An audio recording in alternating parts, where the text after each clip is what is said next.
नमस्कार दोस्तों, स्वागत है आपका हमारे YouTube चैनल धर्मा पर। दोस्तों, कर्मों का फल हमें अवश्य मिलता है।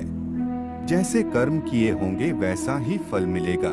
आधुनिक होने के चक्कर में इस सत्य को मत भूल जाना। दोस्तों, हम अपने मानव जीवन में जैसे भी कर्म करते हैं उनका वैसा ही फल हमको इस जीवन में भोगना पड़ता है। लेकिन हम इस बात को समय से समझ नहीं पाते। जब तक हमें इस बात का बोध होता है कि हमने जो भी कर्म किए हैं उनका परिणाम क्या होगा, तब तक समय बहुत अधिक बीत चुका होता है। तो आइए आज हम जानते हैं कि कर्म कितने प्रकार के होते हैं। वीडियो प्रारंभ करने से पहले हम आपसे आग्रह करते हैं कि अगर आप नए हैं तो चैनल को सब्सक्राइब करके बेल आइकन अवश्य दबा दीजिए और वीडियो को लाइक अवश्य कर दीजिएगा। आपके एक लाइक से हम मोटिवेट होते हैं और वीडियो बनाने की प्रेरणा मिलती है। दोस्तों, हमारे भारत में कई महापुरुषों ने कर्म के विषय में कई शोध किए हैं। हमारे पुरातन धर्म शास्त्रों में भी कर्म फल का बड़ा विस्तृत वर्णन किया गया है। उनके अध्ययन के अनुसार यह कर्म 3 प्रकार के होते हैं। पहला है क्रियमाण कर्म। मानव जीवन में नित्य प्रति जो कर्म सुबह उठने से लेकर दिन भर कुछ भी क्रियाकलाप या कर्म किए जाते हैं उन्हें क्रियमाण कर्म कहा जाता है, क्योंकि इन कर्मों के करने से मानव जीवन गतिमान रहता है। क्योंकि मुर्दा या निर्जीव वस्तुएं कर्म करने में समर्थ नहीं हो सकती। नित्य प्रति कर्म करना हर जीव का कर्तव्य है। कोई भी व्यक्ति अपनी बुद्धि के अनुसार कैसे भी कर्म कर सकता है, लेकिन यह क्रियमाण कर्म उसके जीवित होने और एक गतिशील आत्मा के होने का आभास कराते हैं। इस प्रकार से किए जाने वाले नित्य कर्मों का फल अधिकांश साथ साथ ही प्राप्त हो जाता है। जैसे यदि आप भोजन को ग्रहण कर लेंगे तो आपकी भूख स्वतः ही शांत हो जाएगी। यदि आप स्नान कर लेंगे तो आपकी देह स्वच्छ हो जाएगी और आपको स्फूर्ति एवं सुख का अनुभव होगा। इन कर्मों को करने के लिए आपको कोई अतिरिक्त शक्ति का उपयोग नहीं करना पड़ता। जैसे कि दिन भर की थकान के बाद आपको निद्रा अपने आप ही आ जाएगी। आपकी थकान के उतर जाने के बाद आप स्वयं ही उठ जाएंगे। किंतु यदि आप आलस्य को धारण कर लेंगे तो आपका यह कर्म आपको जीवन की गति से दूर ले जाएगा। आपको इसके दुष्परिणाम भी भुगतने पड़ेंगे। दूसरा कर्म है संचित कर्म। यह बात तो निश्चित हो चुकी है, आपको कर्म तो करने ही पड़ेंगे।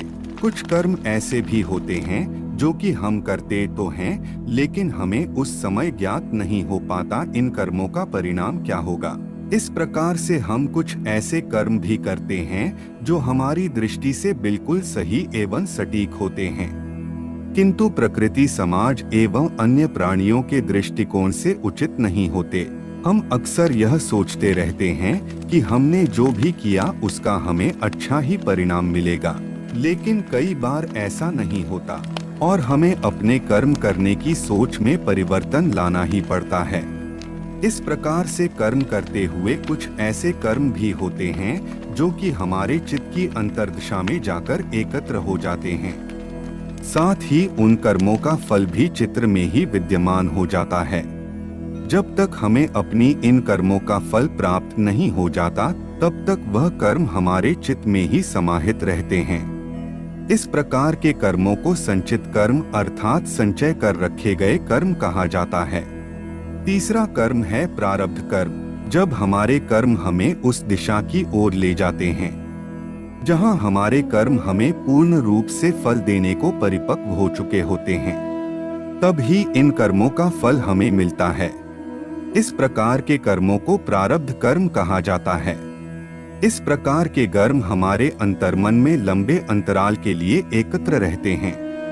यह कर्म कई दिन, कई माह, कई वर्षों तक अर्थात 15 साल, 30 साल, 50 साल, 100 साल या कई जन्मों, जब तक एक देह में एक आत्मा का वास है तब तक भी हमारे भीतर ही विद्यमान रह सकते हैं। अच्छे दिन कर्मों में अच्छे एवं बुरे दोनों ही प्रकार के कर्मों का समूह होता है। जिस प्रकार से हम अपने दैनिक जीवन में एक ही दिन में कई प्रकार के कर्म कर लेते हैं, जिनमें से कुछ कर्म हमारे संचित कर्मों में समाहित होकर अनंत काल के लिए विलीन हो जाते हैं। इस प्रकार से किए गए कर्मों का एक बड़ा भाग लाखों की संख्या में संचित कर्मों के एक विशाल समूह का रूप धारण कर लेता है। इस तरह से यदि हम विचार करें तो पाएंगे कि हम अपने एक मानव जीवन में लाखों संचित कर्मों को एकत्रित कर लेते हैं। यदि हम अपने पूर्व जन्म के कर्मों को भी इनमें सम्मिलित कर ले तो हमें ज्ञात होगा कि ऐसे बहुत सारे अनगिनत कर्म अभी बाकी हैं, जिनको भोगना अभी शेष है, ताकि उनका कर्मफल हमें प्राप्त हो सके। हमारे शास्त्रों में एक प्रकार के ज्ञान योग का भी वर्णन किया गया है। जैसे ही मनुष्य साधना शैली के द्वारा इस ज्ञान योग को सिद्ध कर लेता है, उसी समय उसके जीवन में से प्रारब्ध कर्म समाप्त हो जाते हैं और ऐसा आभास होता है कि वर्षों तक अंधकार में कैद रहने के बाद एक प्रकाश में दीपक की रोशनी से जीवन जगमग सा उठा है। ऐसे कर्मों को आध्यात्मिक व्याकरण भाषा में प्रारब्ध कर्म कहा जाता है। दोस्तों, अपने इस वीडियो के द्वारा हमने आपके सामने कर्म फल के सिद्धांत एवं कर्मों के प्रकार के विषय में कुछ जानकारी प्रस्तुत की है। जानकारी भगवान श्री कृष्ण जी ने भी श्रीमद् भागवत गीता में कहा है कि कर्मण्येवाधिकारस्ते मा फलेषु कदाचन माँ कर्म फल हेतुर्भुर्मा ते संगो अस्तवा कर्मणि। अर्थात हे मनुष्य, तेरा कर्म करने में ही अधिकार है, उसके फलों में कभी नहीं। इसलिए तू फल की दृष्टि से कर्म मत कर और न ही ऐसा सोच कि फल की आशा के बिना कर्म क्यों करूं। यदि आप भी इस विषय में अपने विचार देना चाहते हैं तो कमेंट बॉक्स में अवश्य लिखें। अगर आपको यह वीडियो अच्छा लगा हो तो वीडियो को लाइक कर लीजिएगा।